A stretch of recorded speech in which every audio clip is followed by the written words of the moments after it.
우리 하나님 말씀 보겠습니다. 호세아서 1장 1절로 9절 말씀입니다. 호세아서 1장 1절로 9절의 말씀.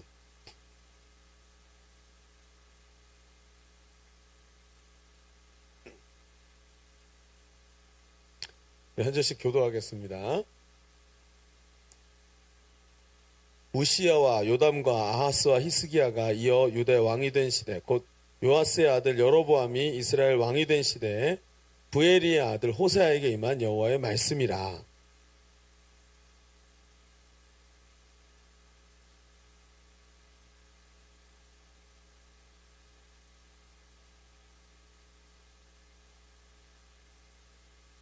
이에 그가 가서 디블라임의 딸 고멜을 맞이하였더니 고멜이 임신하여 아들을 낳음에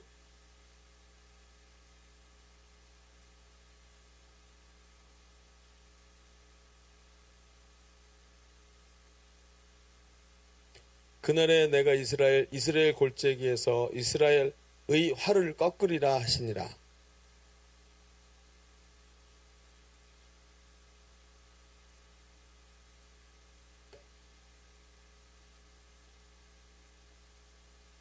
그러나 내가 유다 족속을 긍휼히 여겨 그들의 하나님 여호와로 구원하겠고 활과 칼이나 전쟁이나 말과 마병으로 구원하지 아니하리라 하시니라. 자, 함께 보겠습니다.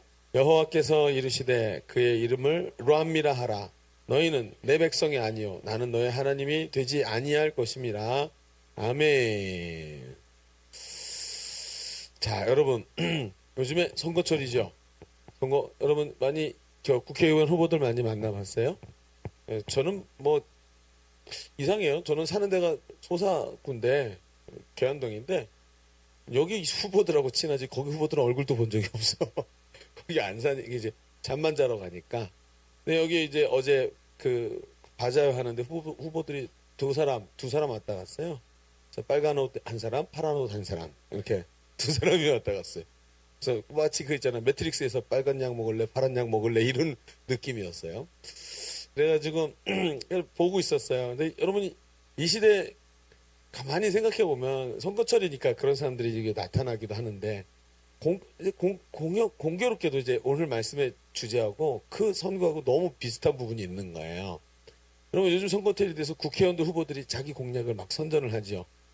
심지어는 역 앞에서 그 가장 황금 시간대, 출퇴근 시간대 선거 차량 갖다 놓고 막 떠들잖아요. 막 얘기하잖아요.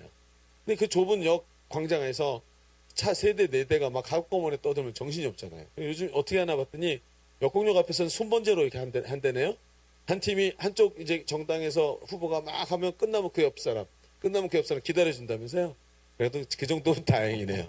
어떤 데서는 한꺼번에 막 한대요. 무슨 얘기인지 아무도 못 알아듣는다는 거예요. 그런 데도 있고요. 아주 접전지가 있나 보죠. 그런데 그 공약들을 선전할 때 하나같이 빠짐없이 하는 말이 있죠. 여러분, 제가 이 불의한 현실을 바꿀 테니 나를 뽑아주십시오. 이게 그 핵심적인 목소리 아닙니까? 내가 지금 이 불의한 정권, 불의한 현실, 불의한 사회를 바꿀 테니까 나를 뽑아달라고 막 외치는 거예요. 그런데 다들 알지요? 그 뽑아달라는 말을 다 그렇게 목소리 높여서 진심으로 말하지만 사실은 웬만한 사람 아니면 그 말을 믿는 사람 별로 없는 것 같아요. 왜 그렇죠? 이게 세상의 본질이 그렇지 않다는 거예요. 선거철이니까 선출하는 사람도 있으니까 그나마 나은 사람을 좀 찍어주는 것 같은데 세상은 공정한 룰이 통하지 않고 언제나 반칙과 배신이 통하는 것이었다. 그래서 사람들이 제일 견디기 힘들어하는 것, 부당한 대우를 받는 것, 이런 것들을 바라보면서 우리가 이 시대에 이 부당함을 없앨 수 있을까? 부당함을 제거할 수 있을까? 이런 생각이 드는 거죠. 사실은 어떤 생각이 들어요? 불가능하다 하는 생각이 드는 거예요. 부당함이 없어지지 않는 거예요. 그런데 안타깝게도 우리가 사는 세상은 겉으로는 정의롭고 공평한 것을 말하지만 실제로는 부당한 현실이 가득한 것이 우리가 살아가는 현실 사회입니다. 그래서 언제나 그랬듯이 힘 있는 사람들이 불의한 이득을 취하고 정직과 성실로 살아가는 사람들이 때때로는 바보 취급당하고 또 이것이 진정한 이 시대의 모습 아닐까 하는 생각이 들어요. 이런 얘기를 하다 보니까 당연히 우리의 머릿속에는, 우리의 마음속에는 이런 모습과는 너무나 다른 신실하신 그분이 떠오르죠. 우리 주님. 우리 하나님께서 우리를 신실한 모습으로 변함없이 사랑하시고 아들을 보내셔서 희생하시기까지 사랑하신 그 희생의 사랑이 여전히 우리 안에 있는 것이, 변함없는 하나님을 사랑하고 변함없는 하나님을 섬길 수 있다는 것이 얼마나 귀하고 아름다운 일인지 참 모르겠다는 생각이 드는 거예요. 근데 우리의 신앙생활을 통해서 이 펼쳐가는 우리 믿음의 세계, 신앙의 세계는 아마 거꾸로 어떻게 보면 지금까지 말한 세상의 것과 좀 다르다 하는 생각이 들어요. 오히려 정반대일 때가 많은 것 같아요. 부당한 요구가 하나님이 나에게 부당한 요구를 하는 것 같이 보이지만 그 부당하다는 느낌을 가지고 속으로 깊이 들어가면 들어갈수록 공평하신 하나님이라는 고백을 하게 만드시죠. 오늘 우리가 함께 나누려고 하는 말씀의 요지가 바로 이거예요. 세상과는 달리 부당한 요구를 하시는 것 같을 때가 많다는 거죠. 처음 만났을 때요. 모세 80세 하나님이 내가 너를 통해서 이스라엘 백성을 구원하리라. 80세 노인, 사람의 말을 잘 할 줄 모르는 혀가 굳은 사람에게 듣기는 굉장히 부당한 얘기같이 들린다는 거예요. 그런데 깊이 들어가면 들어갈수록 하나님의 마음으로 알면 알수록 공평하신 하나님이라고 고백하게 된다는 거죠. 오늘 우리가 이 얘기를 해보려고 합니다. 우리는 부당한 요구를 하나님이 하실 때라고 느껴질 때 우리는 믿음이 있기에 그 머리로는 그것이 타당하다고 생각하지만 사실은 마음속에는 불평이 있잖아요. 불평이 사라지지 않고 하나님의 음성을 듣고도 결국 이런 일들의 결국을 보면 우리가 이미 많이 경험했지만 이것이 타당한 요구라는 것을 뒤에 가서 인정하게 되잖아요. 모세가 하나님의 부르심을 받고 처음에는 하나님 보낼 만한 사람을 보내십시오 그러지만 뒤로 가면 갈수록 모세는 하나님을 인식하게 되고 하나님의 부르심이 너무나 합당한 것이었다는 걸 그제야 인정하잖아요. 이런 뒤로 가면서 이런 것들을 우리가 하나님의 뜻을 발견하는 것을 보게 된다는 거예요. 세상과 정반대로 말이죠. 그러면 오늘 우리는요, 이 얘기를 해보려고 그래요. 어떤 거죠? 우리의 경험을 그 경험에 비춰보면서 먼저 부당한 하나님의 요구에 대해서 우리는 어떻게 그것을 받아들여야 될지. 부당하다는 말이 조금 어폐가 있어요. 앞으로 제가 부당하다는 말을 쓸 때 오늘은요, 부당한 것처럼 느껴지는 이라는 것으로 좀 여러분이 주지하고 들어주세요. 그 다음에 두 번째로는 그것이 어떻게 타당한 말씀으로 우리에게 변화돼서 받아들여지는지 두 가지 얘기들을 좀 해보자는 거죠. 자, 주보를 펴셔서 여러분 오늘 말씀을 좀 봅시다. 주보 3면이죠. 3면의 오늘 말씀의 제목은 하나님의 요구가 부당하다고 느껴질 때입니다. 자, 첫 번째 얘기는 이런 거예요. 첫 번째 뭐로부터 들어간다고요? 세상과 정반대로? 세상과는 정반대로 어떤 걸로 들어간다 그랬죠? 하나님께서 먼저 우리에게 부당한 것을 요구하고 계시다고 느껴질 때가 있다는 거예요. 우리는 하나님께서 부당한 것을 요구하신다고 느낄 때가 있어요. 자, 신앙생활은요, 탄탄대로가 아니죠. 순간순간 어려운 여정들이 기다리고 있고 그것도 분명히 하나님의 뜻이고 그분의 명령으로 이 길을 가게 되는 것이죠. 그런데 말은 쉬운데 정작 이 부당한 길을 하나님의 명령으로 가라고 하고 내 앞에 그게 닥치면 한숨부터 나오죠. 하나님, 왜 나에게만 이런 일이 일어나는 것이죠? 왜 하나님 나에게는 저렇게 감당할 수 없는 사람을 데려다 놓고 저렇게 가족으로 살으라고 얘기하시는 겁니까? 하나님의 명령은 부당한 것이 아닌가요? 다른 사람들은 다 평탄한 길을 걸어가는 것 같은데 왜 나에게만 유독 이런 힘든 상황을 허락하시나요? 하면서 하나님 앞에 그런 모습으로 이야기하고 싶은 거예요. 이런 피할 수 없는 운명은 도대체 왜 나에게만 주십니까? 하고 얘기하고 싶은 거죠. 그럼 오늘 이 본문의 호세아 선지자가 바로 그런 부당한 요구를 받고 서 있다는 거예요. 그러면 그것은 아주 이상한 결혼에 대한 하나님의 명령이죠. 그 부당한 말씀이 말이죠. 자, 하나님 뭐라 그러죠? 호세아에게 말해요. 호세아야, 너는 가서 음란한 여인 고멜과 결혼해라. 그리고 음란한 자녀를 낳아야 된다.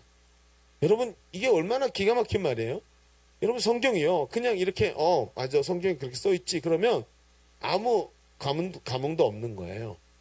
성경 말씀을 들을 때는요, 특히 이런 스토리가 있는 얘기를 들을 때, 특히 우리가요, 상상의 날개를 펴고 성경 인물의 자리에 내가 가서 서보고, 그리고 그 성경 인물의 느낌으로 받아들여 보세요. 굉장히 달라요, 느낌이. 제가 그런 부분에서 제일 먼저 충격을 받았던 부분이 뭐냐면, 그 이집트 왕자 애니메이션에서 모세가 홍해를 가를 때 그 장면을 보면서 되게 많이 느꼈어요. 와, 어떻게 홍해가 저렇게 갈라졌다고 상상을 했을까? 왜냐하면 나는 한 번도 그렇게 상상해 본 적이 없었거든요. 그러니까 여러분 그 기억나세요? 홍해 갈라지는 장면요? 모세가 지팡이를 딱 담그니까요, 갑자기 물이 쫙 하고 사방으로 번져나가는 거예요. 저는 그렇게 생각을 못했거든요. 물이 스물스물 움직였을 거라고 생각을 했어요. 그래서 다시 성경을 봤죠. 그랬더니 그 사람이 맞더라고요. 얼마나 강력하게 바람으로 쫙 여시고 그리고 그 바람 때문에 물이 벽이 됐다고 얘기를 했거든요. 근데 왜 나는 이걸 읽으면서 저렇게 못 느꼈을까 이런 생각을 한번 한 적이 있었어요. 제가 이제 청년 시절에요. 그러고 나서 이제 성경을 읽으면서 성경을 좀 다른 방법으로 읽어봐야 되겠다 하면서 실감나게 한번 읽어본 적이 있어요. 내가 호세아가 돼서. 그렇죠? 제일 재밌는 장면이 어딜 거라고 생각하세요? 엘리야죠. 바람 타고 하늘로 올라가는. 그렇죠? 그대 이름은 바람. 그러면서 올라갑니다. 자, 근데 오늘 여기는 호세아는 그렇게 즐거운 모습이 아니죠?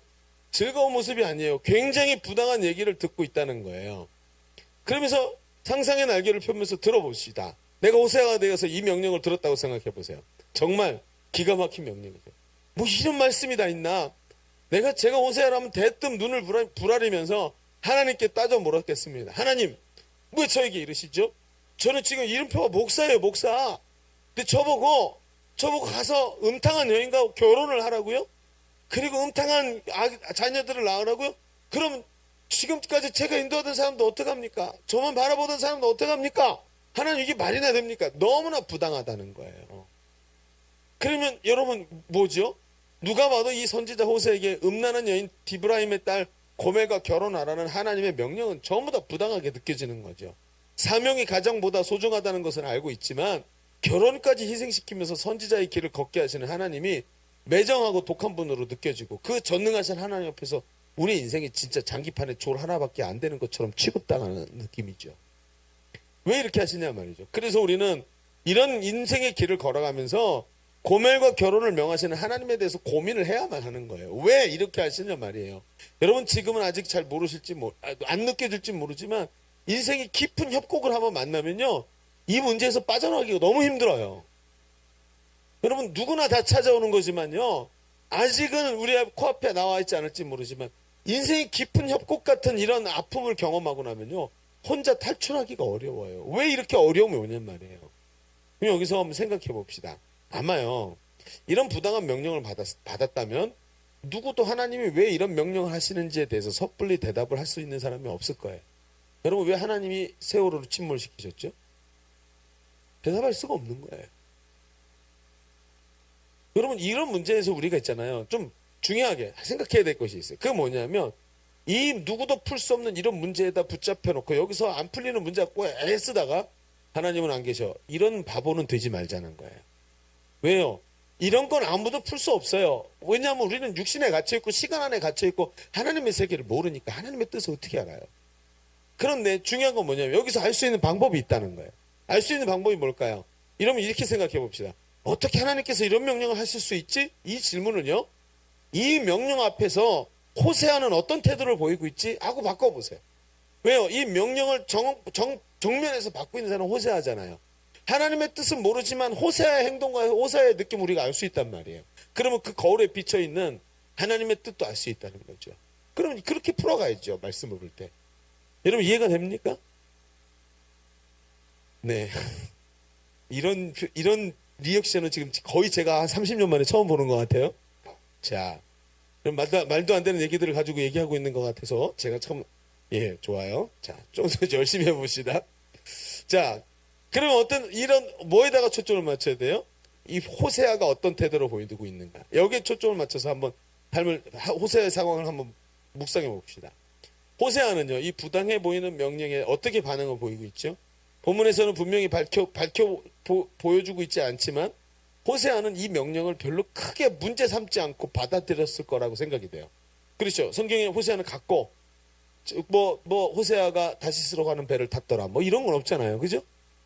전혀 그런 내용은 없고 하나님께서 말씀하신 대로 호세아는 순종했어요. 이게 오늘 우리에겐 되게 중요한 거예요. 여러분 이 호세아는 하나님께서 자신이 고멜과 결혼하는 것을 통해서 이스라엘 백성을 향해 주시려는 강력한 교훈을 자기의 삶을 통해서 전달하려고 시도를 합니다. 이 지점이 중요한 거죠. 본문의 가장 중요한 초점이에요. 무슨 얘기죠? 호세아는 결혼을 명령하시는 하나님의 이 명령이 부당하다는 말씀에 초점을 두고 있지 않고 오히려 불합리해 보는 이 명령 앞에서 가장 큰 피해자가 될 수 있는 호세아가 순순히 순종하고 있다는 거예요. 그 이유가 뭘까요? 이상하죠. 호세아는 아무 생각이 없는 걸까요? 뭐 그냥 이 사람이랑 결혼해도 좋고 저 사람이랑 결혼해도 좋고 아무 문제 없다는 걸까요? 아니지요. 이런 쉽지 않은 명령에 순종하고 하나님의 계획을 실천으로 옮길 수 있는 이유는 굉장히 단순해요. 뭐냐? 호세아가 하나님의 명령이 부당하다고 느끼고 있지 않다는 거예요. 이 명령이 부당하다고 느끼고 있지 않다는 거예요. 여러분 다시 말하면 무슨 뜻일까요? 호세아가 하나님의 명령을 부당하게 느끼지 않는 이유는 호세아가 자기가 가진 인생의 목적과 하나님의 명령과 지금 부합하고 있다는 거예요. 무슨 얘기죠? 하나님의 말씀의 통로가 되기 위해서 자기는 여기 살고 있다라고 생각하고 있던 거죠. 그러니까 선지자잖아요. 호세아의 삶의 목적이 개인적 야망이나 비전의 성취가 아니라 하나님의 뜻을 이루고 하나님의 뜻을 사람들에게 보여주는 데 있었다는 거예요. 여러분 저는 지금도요. 선교 풀타임으로 자기 인생 전체를 하나님께 드려서 선교를 떠나는 분들의 마음이 잘 이해가 안 돼요. 어제 제가 오승원 목사님 선교 편지를 받았어요. 아직은 이제 너무 어제 받았으니까 정신이 없으니까 슬쩍 가서 보기만 하고 내용을 잘 읽어보진 못했어요. 그런데 그런 생각이 드는 거예요. 오 목사님 살아있네? 난 죽었을 줄 알았는데? 뭐 이런 생각. 왜요? 간 곳이 너무 척박해요. 요르단이라는. 그렇죠? 요르단. 그렇죠. 영어는 조르단. 그죠? 네, 맞아요. 제가 요르단 그랬더니 제가 예전에 요르단이 아니래요.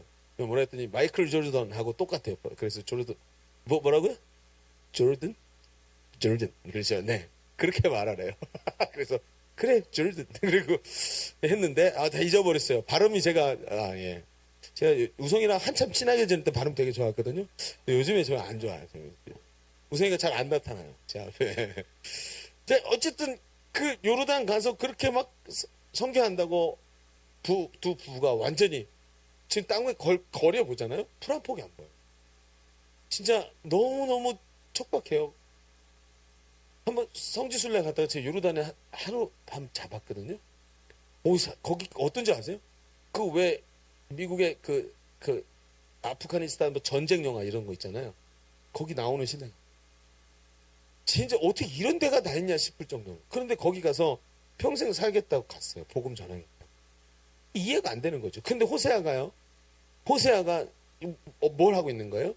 자기 자신의 계획이나 자기 방식으로 이루어지는 자기의 삶이 아니라 하나님의 계획이 하나님의 방식으로 자기 삶에 이루어지는 걸 원하고 있었던 거예요. 호세아는 바로 이런 일에 사용되는 송수관이 되는 것이 자기의 삶의 목적이라고 생각하고 있었다는 것입니다.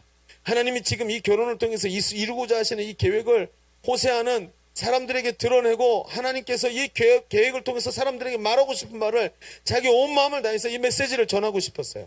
만신창이가 된 이스라엘을 향한 하나님의 사랑의 메시지를 전달해주고 싶었어요.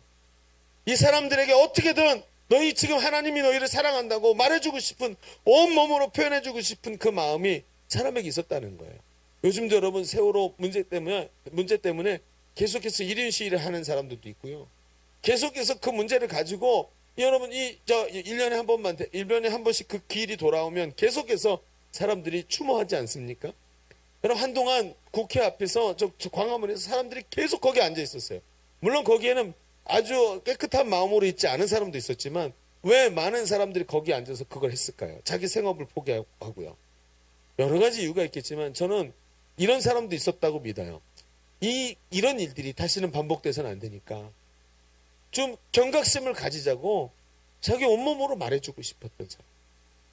우리나라 더 이상 이런 일이 또 반복돼서는 안 된다고 눈물 흘리면서 우리 이 나라를 너무 걱정해서 거기 서 있던 사람들도 분명히 있었다고 생각해요. 여러분 누구죠? 바로 호세아가 그런 모습으로 하나님 앞에 섰던 거예요. 그러니까요. 자신이 바로 이 음란한 여인을 사랑해서 그 여인과 결혼을 하는 일을 통해서 하나님이 음란한 여인을 사랑하는 것처럼 음란한 이스라엘 백성을 사랑하시는 하나님의 마음을 보여주고 싶었던 거 아닐까요? 여러분 호세아의 눈에 보였던 이 고멜과 같은 이스라엘은요. 정말 이스라엘 백성은 영적으로 고멜과 같은 그런 상황이었죠. 자신을 사랑하시는 하나님을 버리고 자기 민족을 위해 자기 만족을 위해 이방 나라들과 손을 잡고 음란하게 우상을 섬깁니다. 그런 그들에게 소망을 찾아보기가 정말 어려웠어요. 심지어 하나님은 그와 함께 자녀들을 낳으라고 얘기합니다. 너 호세아야 너 고멜과 함께 자녀를 낳아라. 세 자녀의 이름을 줄 테니 이름을 지어라고 주는데 그 이름을 들여다보면 얼마나 폐역하고 얼마나 구제불능 상태에 빠져 있는지 이름이 말해줘요. 이 세 자녀의 이름을 통해 보여주는 이스라엘의 상태는 설상가상이에요. 이런 음란한 고멜의 삶과 같은 이런 이스라엘이 얻게 될, 앞으로 이스라엘이 가지게 될 열매가 이 이름에 나타나는 것 같아요. 이름을 보세요. 첫째가 아들인데 이름이요, 이스르엘이에요. 이스라엘이 무슨 뜻이냐? 이스라엘에게 그들을 지켜줄 왕이 없어진다는 뜻이에요. 하나님이 그들을 지키지 않겠다는 거예요. 하나님께서 예후의 집을 심판하시겠다. 즉 그 왕족, 왕의 집안을 다 멸망시켜 버리시겠다는 거예요. 여러분, 이스라엘이 찾던 게 뭐죠? 정치적 안정. 여러분, 왕이 나타나서 우리를 다스리게 해주십시오 했던 이 왕조를 다 무너뜨려서 나라를 없애버리시겠다는 거예요. 둘째가 딸이에요. 이름이 뭔지 아세요? 로루하마예요. 노루하마. 노루 그러면 예쁘게 생각되죠? 아니에요. 노루하마. 하마가 더 이렇게, 노루가 아니고 하마예요. 노루하마. 근데 무슨 뜻이냐면 사랑받지 못한다는 뜻이에요. 여러분, 여자가 사랑받지 못한대요. 무슨 얘기냐? 이스라엘을 향한 어떤 자비나 긍휼도 하나님은 가지시지 않겠다는. 여러분, 세 번째 아들이에요. 더 이상 하나님 백성이 아니다. 로암미. 이런 이름을 주셨단 말이에요. 어떤 상태죠? 그 자녀들을 통해서 보니까 어디에도 희망이 없는 절망적인 상태라고 얘기하는, 어떤 미봉책으로도 고칠 수 없는 상태가 이 총체적인 절망과 파괴된 상태, 만신창이 상태라고 이야기하는 거예요. 여러분, 그렇다면 이런 만신창이 상태가 된 이스라엘은 어떻게 회복하지요? 회복하는 방법이 뭐예요? 여러분, 호세의 결혼이 이에 대한 대답으로 우리에게 주어지는 거예요. 도무지 회복이 불가능한 존재가 변화되는 길은요, 누군가 대가를 지불하고 사랑을 쏟아 부어줄 때 되는 거예요. 그럼 헬렌 켈러 아시죠? 앤 셜리반이 헬렌 켈러 부모도 포기한 사람을 향해서 소망을 가지고 사랑을 쏟아 부어주니까 헬렌 켈러가 사람으로 변하더라고요. 여러분, 호세아로 하여금 창기 고멜에게 가서 그녀를 아내로 맞이하라는 요구는 그에게 대가를 지불하는 사랑으로 이스라엘을 끝까지 버리지 않는 하나님의 사랑을 전해주라는 말씀이 된 거예요. 그 사랑으로 고멜을 사랑하게 만드신 거죠. 제가 예전에 신학교 다닐 때요, 교수 한 분이 계셨어요. 되게 오래전 얘기예요. 한 20년, 30년? 20년 넘은 것 같아요. 제가 92학번이니까 95년, 94년도에 이분을 뵀었던 것 같아요. 꽤 오래전 얘기죠. 근데 예전에 제가 그분이 지금도 살아계시고 지금도 잘 사역하고 계시는데 그분의 이야기가 잊혀지지 않아요. 이분이 수업을 하다가 가끔 자기 집안 얘기를 하셨어요. 이분이 어떠냐, 키가 요만하세요. 요만하고요, 몸이 너무 얇아가지고 이쑤시개로 만들어 놓은 분 같아요. 그리고 얼굴이 갸름하고요, 대머리가 벗겨졌고 여기는 아무것도 없어요. 여기 옆에만 있어요. 안경을 쓰셨는데 그냥 툭 건드리면 쓰러질 것 같아요, 사람이. 근데 이분이 뭐라 그러냐면 결혼을 하셔갖고 신혼 때 아이를 가지신 거예요. 아기를 가졌는데 아기가 뱃속에서 잘 성장하는데 어느 날 의사가 얘기하는 거예요. 이 아기에게 장애가 있습니다. 장애를 가지고 태어날 확률이 99%입니다. 이렇게 얘기를. 너무 기가 막힌 거 아니에요? 얼마나 아이를, 하나님이 주신 생명인데 이 아이를 의사가 저기 하라는 거예요. 낙태하라는 거예요. 앞으로 문제가 아주 심각해질 거라고 얘기해요. 그런데 이분이 신학교 교수고 목사님이세요. 근데 이분이 하나님 앞에 엎드려 기도하는데 하나님이 이분에게 음성을 주신 거예요. 내가 너에게 보낸 거다. 의미 없이 태어나는 생명이 없다. 의미 없이 태어나는 생명은 없다 하고 얘기를 하시더라는 거예요. 그래서 이 목사님이 이 하나님의 음성을 듣고는 아이를 포기하지 못하고 하나님 주신 생명이라 낳았어요. 낳았는데 태어나면서부터 내성마비, 꼬부라져 있는데 피덩이가, 그 꼬부라져서 있는 이 아이, 숨도 제대로 못 쉬는 아이를 안고 많이 울었다고 합니다. 그 아이를 사랑하고 그 아이에게 하나님 주신 사랑으로 막 넣어서 막 아이를 키웠어요. 아이가 어느 정도 젖을 떼고 자라날 때쯤 됐는데 두 번째 아이가 들어선 거예요. 얼마나 감사해요? 그 하나님 앞에서 첫째 아이를 잘 이렇게 양육하고 있으니까 하나님이 둘째 아이를 주셨는데 둘째 아이가 좀 자라다가 또 병원에서 청천벽력 같은 소리를 듣는 거예요. 설상가상. 무슨 얘기예요? 이 아이도 똑같이 장애가 있습니다. 너무나 기가 막힌 거예요. 장애 확률 99%. 또 나왔어요. 여러분, 무너지지 않겠습니까? 첫 아이를 키우면서 그게 뭔지, 그게 장애라는 것이 얼마나 힘들고 가슴 아픈 일인지 아는 상황이에요. 모르면 그냥 모른다 치고 할 텐데 아는데 이걸 어떻게 또 받아들이냐고요. 하나님의 뜻을 잘 모르겠는 거예요. 왜 하나님 이런 아픔을 주십니까 하면서 고민하면서 이 아이를 하나님의 기도 응답으로 다시 또 둘째 아이를 낳아요. 하나님의 뜻이 어딘가 있겠지 하고는 둘째 아이를 낳습니다. 둘째 아이까지 뇌성마비였어요.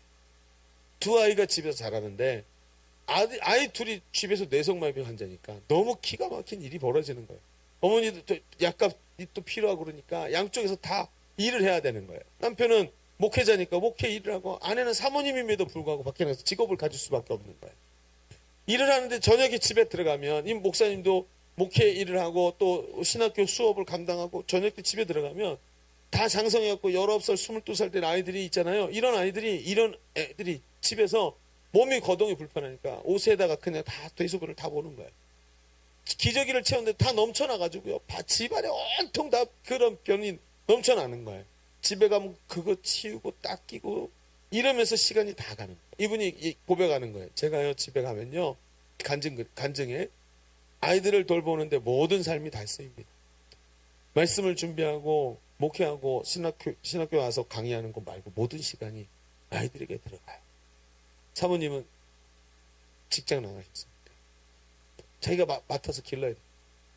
어느 날은요 아이들을 집에다 그렇게 해갖고 밥 먹을 이렇게 해주고 나왔는데 집에 딱 들어갔는데 기가 막히고 아이가 일어나 그 꼬부라진 몸으로 어떻게든 부모님한테 손 들가게 하려고 화장실을 가다가 이 꼬부라진 몸으로 가다가 넘어진 거예요. 넘어져갖고 옆에 있던 유리장에다 팍 자빠졌는데 유리장이 깨졌는데 깨진 게 산산조각이 나지 않고 뾰족하게 된 게 허리에 푹 찔려가지고요. 창자를 뚫고 들어간 거예요. 아이가 그 피를 철철 흘리면서 쓰러져 있는 아이를 발견하고 끌고 병원으로 가고 또 한 녀석은 가서 화장실에 혼자 가겠다고 가다가 화장실 바닥에서 엎어져갖고 이빨 다 나가고 너무너무 괴로운 거예요. 참을 수가 없는 거예요. 이분이요. 근데 그 안에서도 하나님 앞에서 이 자녀를 양육하는 걸 이 두 자녀를 양육하기 위해서 자기의 인생과 꿈을 다 접어야만 하는데 그 접는 삶들을 쭉 보여주면서 하나님이 이 아이들에게 의미를 부여하시는 것을 이 목사님이 경험하는 거예요. 첫 번째 의미가 뭔지 아세요? 이 목사님이 이렇게 간증을 하는 거예요. 내가요 사람들이 다 가망이 없고 어떻게 사냐고 얘기하는 이 두 아이를 내 자녀를 사랑하고 하나님 주신 사랑으로 사랑하면서 삶을 바쳐서 이 아이들을 양육하니까 이 아이들이요 버려진 인생이 아니라 나에게는 보석과 같은 존재 하고 얘기를 합니다. 버려진 인생이 아마 이분이 그렇게 사랑하지 않았으면 양부모가 살아있어도 다 버려진 인생밖에 안 되지 않겠어요? 한 방에 집어넣고 요강 갖다 놓고 거기서 똥오줌 다 싸라고 둘이 못 나오게 하고 잠가버리지 않았겠어요? 요즘 같은 시대에 말이에요. 그런데 사랑을 주고 하나님이 주신 사랑으로 그 아이들을 사랑하니까 이 아이들이 버려진 인생이 되지 않더라는 거예요. 자기에게는 이 아이가 너무나 보석같이 아름다운 존재라는 거예요. 여러분 이 목사님이요 자신이 이 아이들에게 쏟는 사랑에 비교할 수 없는 하나님의 더 크신 사랑을 자기가 경험한대요. 마치 가망 없는 이 아이들을 위해서 사랑을 줄 수밖에 없는 자기와 똑같이 가망 없는 우리의 인생, 죄로 얼룩진 우리의 인생을 향해서 하나님이 은혜를 주시는 그 하나님의 구속의 은혜, 자기 아들의 살을 찢어서 주시는 하나님의 그 사랑의 은혜를 조금이라도 이제는 이해할 수 있겠다고 얘기를 하십니다. 조금은 이해하겠다. 여러분 아픔 없는 사랑은 존재하지 않습니다. 사람을 변화시키는 사랑에는 반드시 지불해야 하는 수고와 눈물과 인내와 용기가 필요한 거예요. 반드시 성숙한 지점에 서 있는 사람 중에 누군가는 아직도 하나님을 알지 못하고 아직도 사람처럼 변하지 않은 그 사람 때문에 가슴앓이를 하는 사랑으로 섬겨야만 하는 것이고 그 섬김이 일어날 때 폐역한 인생이 돌아오고 가치 없는 사람이 가치를 깨닫게 된다는 거예요. 여러분 호세서의 말씀은요 하나님께서 고멜과 비유되는 이 폐역한 이스라엘 그리고 이 폐역한 이스라엘과 같은 우리의 삶을 어떤 고통과 아픔을 지불하고라도 구원하시겠다는 말씀이 바로 오늘 이 호세아서의 말씀이에요. 폭포수와 같은 은혜의 말씀이에요. 그 메시지의 절정이 바로 하나님이 지불하신 대가의 극진 십자가에 나타나 있는 겁니다. 호세아가 고멜을 위하여 할 수 있는 것이 남편이 되어주는 것이었다면 예수님은 고멜과 같은 가망성 없는 우리 인생을 위해서 죽음의 길을 자원해서 걸어가시게 된 거였다는 거예요. 여러분 호세아는 바로 이런 하나님의 마음을 알았던 겁니다. 그러한 하나님의 메시지를 전달하는 통로가 자기 삶이 되기를 원했던 거예요. 고멜과 결혼한 것은 호세의 인생의 목표가 무엇인지를 우리에게 보여주는, 마치 하나님의 그 마음을 거울처럼 비춰서 보여주고 있다는 거예요. 그러니 하나님 앞에서 왜 이렇게 말씀하셨냐고 질문할 수는 없지만 호세아를 보고는 알 수 있다고 얘기한 거예요. 여러분, 우리 지지난주에 말씀의 주제와 같이 내 인생의 목표는 나의 비전을 이루는, 나의 방식으로 내가 내 인생의 비전을 이루는 것, 그게 아니라는 거예요. 호세아는요, 하나님의 비전을 하나님의 방식으로 이루는데 내 인생의 목표가 있다고 얘기하는 거예요. 여러분, 지난주에도 많은 분들이 베스트를 섬기고 행복 모임에 초청하여서 예수 그리스도를 영접하게 하는 감격스러운 일들이 있었다고 보고를 많이 들었어요. 근데 어떤 분은요, 그렇지 않아요. 전도를 하다가 사람들이 전도하는 자기를 보면서 경멸의 눈초리로 쳐다보면서 부르르 떠는 사람도 많고요. 베스트가 섬기기가 얼마나 어렵고 얼마나 변화가 안 되는지, 변화되지 않아서 그 사람 집에 찾아갔다가 문도 안 열어주고 용기도 없어서 그냥 문고리 붙잡고 문손잡이 붙잡고 기도하다가 그러면 또 돌아왔다고 하는 이야기들도 들었어요. 여러분, 근데요, 참 생각해 보세요. 우리의 인생이 하나님이 기뻐하시는 일을 위해 그분의 마음을 가지고 문고리 붙잡고 기도하는 것, 그 사랑 없이 될까요?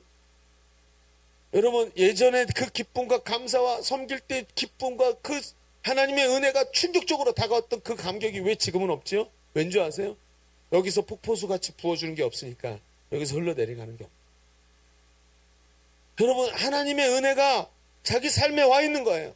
이것을 깨닫는 것, 이것을 붙잡는 것, 이게 얼마나 중요한 거예요. 그러니까 그렇게 붙잡으니까 자기 인생의 목적에 대해서 정확하게 말할 수 있는 거예요.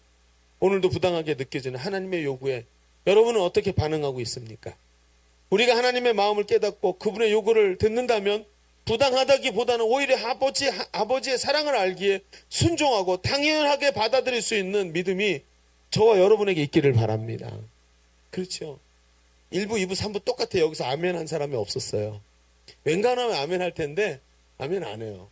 그렇죠? 왜냐하면 싫거든요. 저도 그래요. 저도 아멘이 잘 안 나와요. 이 부분에서요. 어떻게 이 부당한 걸 받아들이냔 말이에요. 그래서 오늘 더 중요한 얘기가 있는 거예요. 이 얘기를 좀 더 봅시다. 이제 전반적인 얘기를 이제 주변 정리를 쭉 해서 봤죠. 아, 이런 얘기들이구나. 자, 그럼 우리는 지금까지 뭐 한 거죠? 호세아에게 부당한 요구를 하시는 하나님에 대해 말씀을 나눠본 거예요. 하나님은 부당한 요구를 하시는 것이 아니라 하나님의 뜻을 우리에게 전달하시는 것이고, 그것을 우리가 어떻게 받고 어떻게 순종하느냐가 더 중요한 거라고 얘기를 드렸어요. 그런데 여러분 생각해 보세요. 좀 전에 아멘 하라 그랬는데 아멘이 안 되죠. 여러분, 아멘하고 순종해야 되는데, 그것이 아멘하는 게 그리스도의 제자이고 그분을 따르는 삶인데, 그리고 그렇게 아멘하는 것이 하나님 백성인데, 여러분 생각해 보세요. 억지로 아멘하면 되든가요? 억지로 아멘한다고 되는 게 아니에요.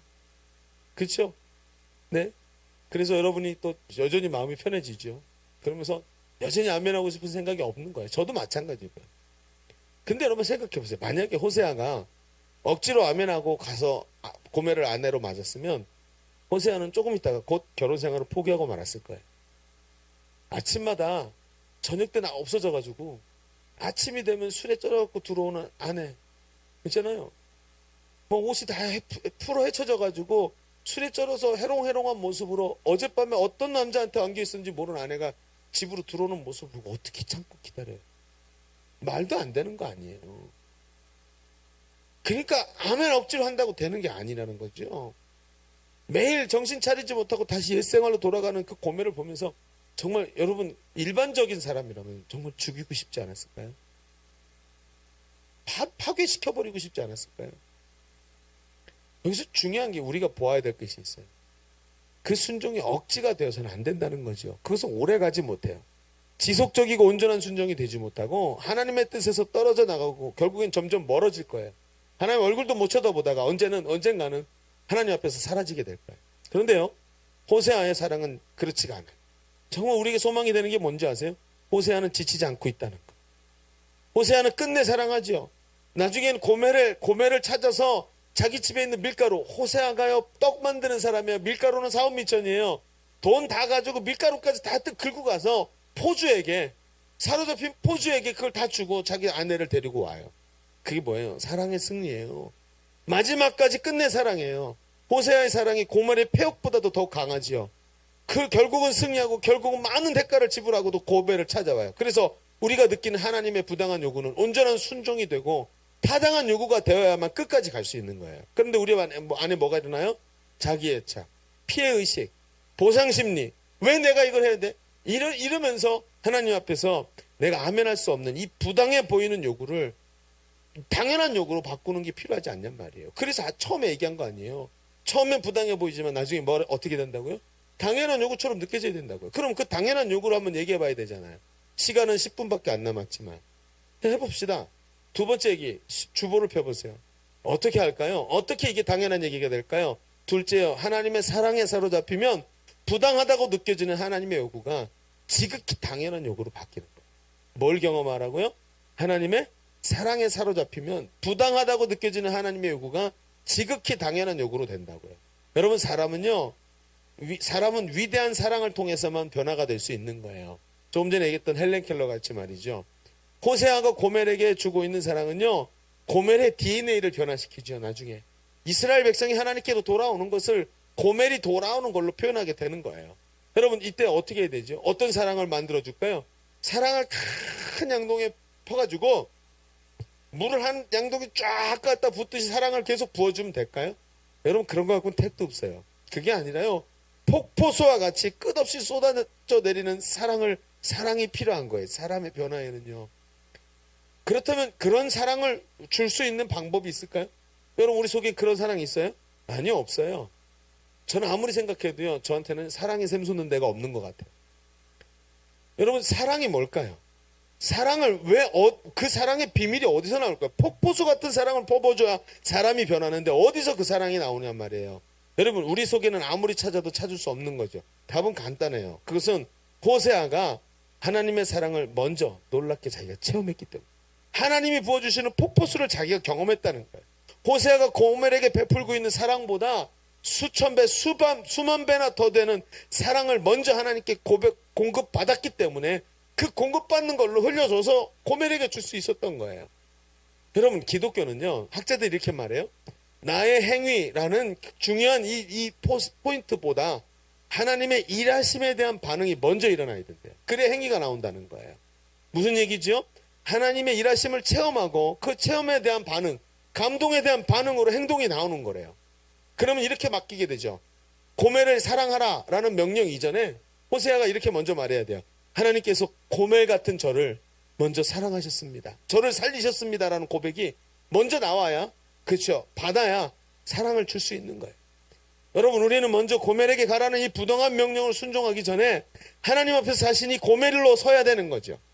그래서 실제로 호세아가 그의 부인 고멜보다도 더 추악한 고멜로 하나님 앞에 호세아 자신이 설 때 그는 넉넉히 자신의 사랑이 필요한 이 여인에게, 고멜에게 사랑을 줄 수가 있었던 거예요. 호세아는 결코 하나님의 명령을 억압적으로 억지로 순종하니라고 받아들인 게 아니었어요. 하나님 앞에서 고멜보다 더 고멜 같은 자신을 발견하고, 그리고 나 때문에 멍들어 있는 하나님의 가슴을 발견한 거예요. 그리고 뜨거운 눈물이 터져 나오게 되는 거예요. 그리고는 호세아는 그 자리에서 하나님의 명령에 순복하게 되는 거죠. 그 사랑을 경험하니까요. 그 사랑에 대한 감격이 정말로 용서할 수 없는 저 고멜을 용서하게 만드는 거예요. 피할 수도 있고 요나처럼 도망칠 수도 있지만 호세아는, 그 사랑을 경험한 호세아는 순종을 결단하는 거예요. 하나님 앞에서 자신이 추악한 죄인 고멜로 발견되는 자리에서 호세아가 자원해서 그 아내 될 여인, 몸 파는 창기 고멜을 찾아서 나서는 거예요. 바울이 이 얘기를 똑같이 해요. 어디서요? 로마서 8장 35절에 똑같이 얘기해요. 뭐라 그런지 아세요? 앞에 보세요. 누가 우리를 그리스도의 사랑에서 끊으리요? 그 엄청난 사랑에서 누가 끊어낼 것이냐? 환난이나 곤고나 박해나 기근이나 적신이나 위험이나 칼이랴. 아무것도, 이런 세상에 있는 가장 무서운 것들도 하나님의 사랑을 끊어낼 수 없다. 기록된 바 우리가 종일 주를 위하여 죽임을 당하게 되면 도살할 양같이 여김을 받아 나임과 같으니라. 무슨 얘기예요? 내가 이렇게 환난과 어려움 속에서 내가 있지만, 그러나 37절에 이 모든 일에 우리를 사랑하시는 이로 말미암아 우리가 넉넉히 이긴. 어떻게 해요? 그 사랑 때문에. 그 사랑을 체험하고 나니까 내가 넉넉히 이것을 이기고 사랑해 줄 수 있는 사람으로 변하더라는 거예요. 38절에 보세요. 내가 확신하노니. 여러분, 내가 확신하노니 무슨 뜻이에요? 여러분, 이거는 강조예요. 바울은 하나님의 사랑을 경험했어요. 체험했어요. 자기가 체험하고 나니까 확신해서 말할 수 있다는 거예요. 더 큰 사랑을 자기가 체험하고 나니까 내가 확신하노니 어떤 것도 그 큰 사랑을 끊어낼 수 없다. 어떤 것도 저 폭포수 같은 사랑을 막아낼 수 없기에 나는 지금도 넉넉히 그를 품을 수 있고 넉넉히 이기느니라 하고 말할 수 있는, 이게 바울의 얘기예요. 여러분이 잘 알고 있는 뇌성마비 시인이 한 사람이 있죠. 송명희 씨. 여러분 잘 알아요? 간증 들어봤어요? 저는 송명희의 노래가 너무나 유명했는데 이번에 간증을 들어보면 진짜 기가 막혀. 너무 어떻게 저렇게 살았을까 하는 생각이 들어요. 송명희 씨가 뭐라 그러냐면, 여러분 송명희 씨 아시죠? 나 가진 재물 없으나, 그 노래 부른 노래 가사를 만드신 분이죠. 이 사람이 자기 자신을 깨어진 질그릇이라고 표현해요. 질그릇이 성경에서 보면 하찮은 그릇이죠. 근데 하찮은 그릇인데 뭐 했어요? 깨졌어요. 자기 몸이 태어날 때부터 뇌성마비로 완전히 구부러져 있는 사람인 거예요. 그냥 태어날 때부터 의사의 부주의 때문에요. 이 송명희 씨가 아기로 나오는데 머리를 집게로 잘못 찝어서 이렇게 당기다가 잘못 눌려갖고 손해가 다친 거예요. 이 태어난 아기 손해가 태어날 때 다쳐가지고 울지도 못하고 몸을 가두지도 못하고 머리가 여물러가지고요. 여물지 못한 계란처럼 만지면 쑥 들어가고 머리가 이렇게 구성이 잘 안 된 거예요. 울지도 못하고 몸을 가누지도 못하고, 그러니까 만질 수도 없고 처리할 수도 없고 어떻게 해줄 수 없는 상태가 되는 거죠.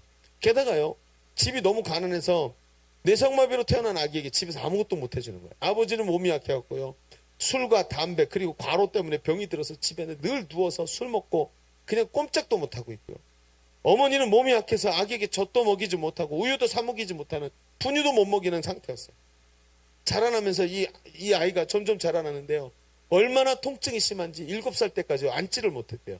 안으면요 허리가 활처럼 뒤로 휘어지고 머리가 제껴져 갖고요, 허리가 끊어지는 고통이 있었대요. 7살 때까지.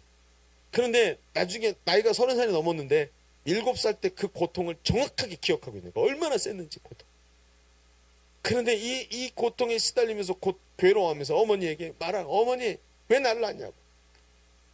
어머니 몸 약해서 여러 번 유산했는데 왜 나는 유산 안 하고 낳냐고 막 어머니를 저주하는 거예요. 그리고 자신이 이렇게 만들어 놓으신 하나님을 향한 원명과 불평을 쏟아놓는. 그러다가 이 송명희 씨가 16살 되던 해에, 사춘기 아니에요?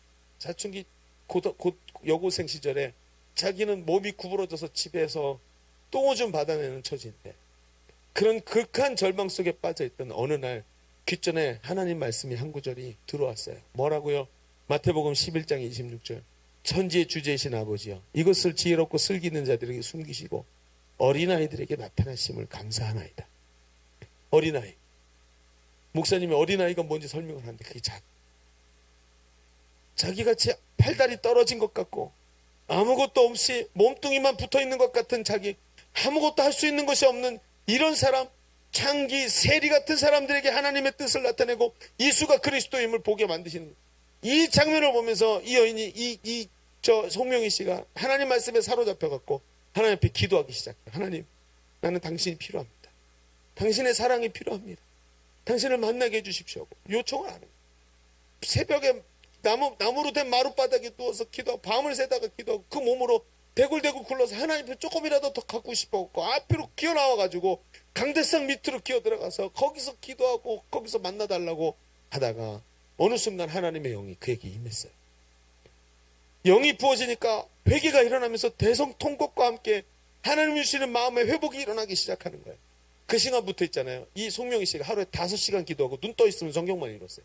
기도와 성경을 읽는 것이 계속 반복되면서 그의 내면 세계가 하나님이 말씀과 성령으로 치유하시는, 완전히 회복되는데 폭포수 같은 하나님의 은혜가 그에게 막 쏟아져 오는 것을 경험하면서 감격적으로 하나님을 만나고 인생이 회복이 되는 거예요. 그러더니 뭐가 나와요? 저주가 변해서 나 가진 재물 없으나를 쓰게 돼요. 여러분, 이 송명희 씨의 간증 중에 진짜 가슴 아픈 대목이 나와요. 20대 때 마음이 그렇게 동해서 하나님 만나고 나서 교회 안에서 정말 사랑하는 사람을 하나 만났대요. 저 사람 너무 사랑하게 된 거예요. 마음에 품고만 있으니까 더 사랑하게 된 거예요. 그런데 있잖아요, 그 자매가 얘기를 하는 거예요. 단 한 번도 그 사람한테 사랑한다고 고백해보지 못했다는. 사랑하는 사람이 있었는데 그 사랑의 깊이가 대단했는데 그에게 사랑한다고 말할 수가 없었대요. 자기 처지 때. 그 불붙은 마음을 표현도 못 해보고 접어야만 했다고. 그런데 그 시인이 말해요. 뭐라고요? 하나님은 공평하시다. 그 시인이 말해. 나 남이 가진 재물도 없고 지식도 없고 흔한 건강도 없지만 하나님은 공평하시다. 여러분 어떤 목사님이 얘기해요.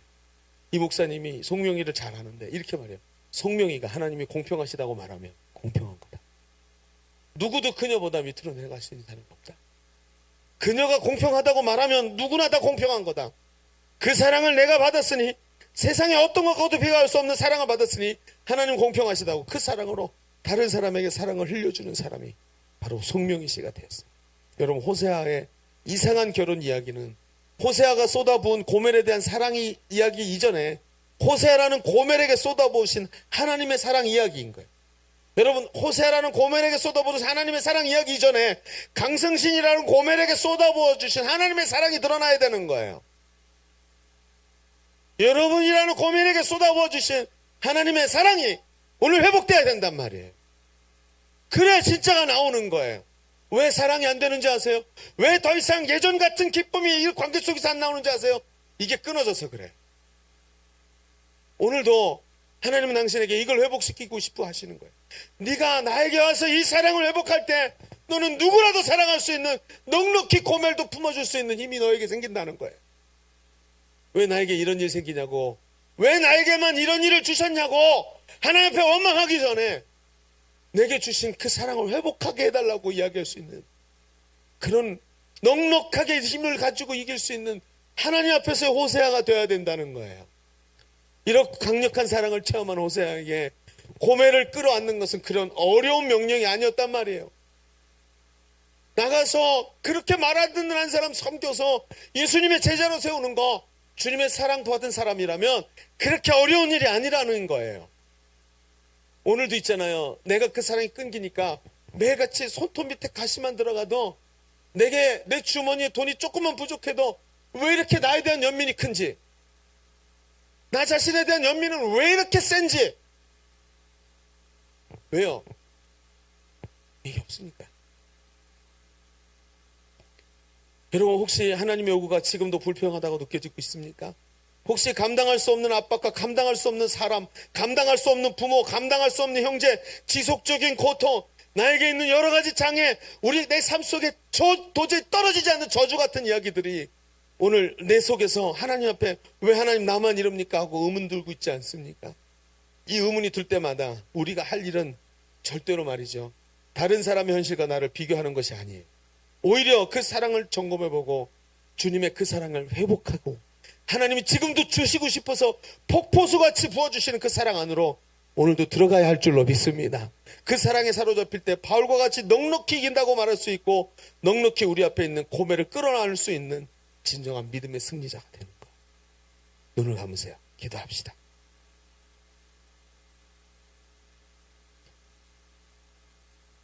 가슴 아프지 않은 사람이 어디 있어요?